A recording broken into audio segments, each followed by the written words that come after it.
How's it going, everybody? Here from the Globe Life Studios at the Star in Frisco. Kyle Yeomans with you on DallasCowboys.com. Now joined by Cowboys COO Stephen Jones. And, well, Stephen, first off, thanks for taking some time out of your week to talk with us again. And secondly, did you get a little bit of rest during the bye week? Absolutely. It's great to be on, first of all. Secondly, yes, did get a little break here and there. Got to watch some college football.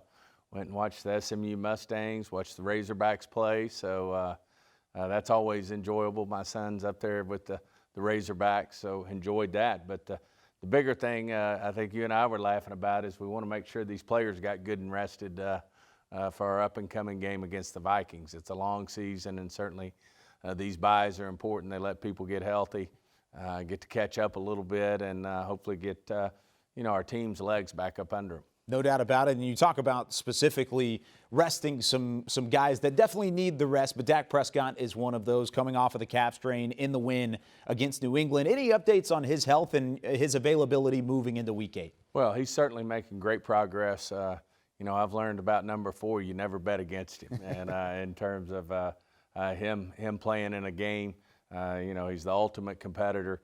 He pretty much skipped his bye to sit right here and work with Britt Brown every day on his rehab.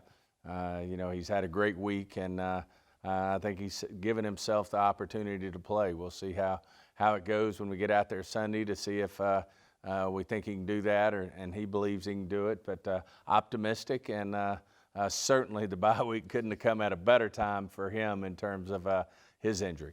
What is the importance of him being in the lineup, especially through the first 6 weeks of the year? I mean, he is off to a fantastic start. What has he meant to this offense and the organization as a whole? Well, let's just start with the skill set. I mean, he's certainly a great football player, and, he's obviously able to read the defenses. He takes what they give you. He's very unselfish in terms of that. I mean, if he needs to throw it for 400 or 500 yards, he's proven he can do that. But he's also, if that's the best way for us to win a game, content to hand it to Zeke and Pollard and let them rush for 200 or 300 yards if that's what it takes. So he's very unselfish. But, probably bigger than all that, believe it or not, is just his leadership skills. The team, when he's out there, they feel him. They certainly in my mind, they act like he acts. It's all about the team.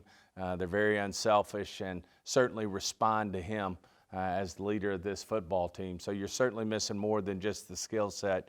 You're missing all the intangibles, all the leadership that come with having Dak Prescott as your leader on your football team. Now let's talk about some of the guys that are going to be blocking for Dak Prescott this week. It's against a really, really good Minnesota front seven, but you do get some reinforcements. Lyle Collins back from a 5-game suspension. What is having him back into the rotation like for you guys as a front office and even as a coaching staff to game plan for some of these teams coming up? Well, first of all, we do got a formidable foe in the Vikings and their front seven, and what Mike Zimmer brings to the table. He was in this building for many years and did an amazing job as a defensive coordinator here for us. But we'll have our work cut out for us, and certainly having a guy like Lyle Collins back, it means a lot to this offense. And one of the things, that really excites me about this football team is our depth. I know we lost Zach Martin to COVID, and Connor McGovern steps right in there, didn't miss a beat. Certainly when Lyle had to serve his suspension, Terence Steele steps in. We don't miss a beat. I mean, that's really been the mantra of this football team is next man up. But to have Lyle back, he certainly, hadn't been in the heat of the battle for 5 weeks. So you want to see how that goes in terms of how we work him back into the lineup. But, he's been working this week not only at tackle but some at guard as well, and just giving us the flexibility we need as we go into the teeth of this season. We got 11 games left. Jerry and I were talking, that's a full college football season. So, we've got a lot of games left to play. Mike reminds me, McCarthy, time and time again, I think it took 78 players for him to win a Super Bowl championship that actually played in games. So, to get a guy like Lyle back's obviously a big boost for this football team. And that's been a sentiment throughout the front office, the coaching staff over the last couple of weeks, is that depth at the offensive line definitely looks more improved than it has been in recent years. But where do you expect those two to play, Terence Steele, Lyle Collins, whenever Sunday does roll around? Well, obviously the coaches have been working on that all week. We'll see how see what goes on when we get in the heat of the battle against the Vikings and make that determination. I think those are all things, whether it's a Dak or where Micah Parsons is going to line up, all those are things that, no need to tip your hand early on that and give a guy, especially like Mike Zimmer, a head start on you. So I know they got a good plan for these guys, and, it's going to be an exciting game. That's a loud place, very difficult place to win a football game on the road. Going up to Minneapolis there, they've got one of the amazing stadiums in the league, and certainly I think one of the loudest ones. How impressed have you been with Terence Steele? You mentioned how awesome it was for him to be able to come in and fill in for Lyle Collins during those 5 games, but how much has he really stuck out to you? Well, he does everything the right way. I mean, first of all, he got an amazing opportunity, which was difficult for us last year, having to play an undrafted free agent start him. And he got a tremendous amount of reps last year, which are invaluable to a young man who's getting involved in the NFL. And he took advantage of that. He took advantage of that experience, came into an offseason, and really worked on the things he needed to, his core strength, his conditioning. And, his football character is top of the line. And, he coupled that with his experience. And, when Lyle had to work through the suspension, he stepped right in, and he's just done an amazing job. And it's not just his football skills, it's his work that he's put into it, and it's the experience he got the year before that he took advantage of, and I think giving us excellent, outstanding play at right tackle. And, of course, Collins coming back. There are a couple other players that are working their way back into the fold. Are there any updates on guys like Michael Gallup, Neville Gallimore, Tristan Hill on their availability moving forward? Well, obviously, we've hit the trigger on Kelvin Joseph and Sean McKeon. Kelvin's probably the furthest guy along in terms of being able to play. Good opportunity for him to probably start working back into the mix, especially with Kennedy going on IR, DTR. We also triggered this week Michael Gallup, who I think has been missed. But there again, you got a guy like Ced Wilson stepping up, and you got to say hats off to Ced for the job he's done. But Michael Gallup's not too far away. So Tristan Hill, seeing him out there, I know he's a man forgotten.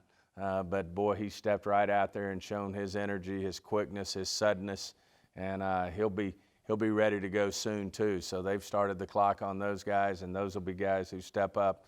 I think in the near future, maybe not this week, but other than maybe Joseph, I think you'll start to see those guys trickle back in. When is the last time that you have seen a Cowboys team with this much depth sprinkled throughout from a roster standpoint? Because, 5-1, and you're getting a ton of guys back from IR and some injuries, but that depth certainly is shining. Well, it's been huge. And, again, I'll say it again, these guys are stepping up and playing well, too.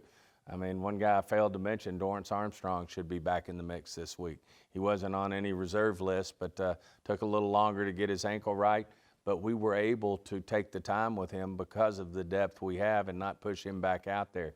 So he'll be back out there. But in terms of depth on a football team, this is about as good as I remember in our Cap era in terms of having depth really across the board, whether it's the front 7, whether it's the back end offensively, whether it's the O-line, the running back situation. Obviously, Zeke and Pollard make a great 1-2 punch there. The receivers are deep with Ced Wilson and Noah Brown stepping up.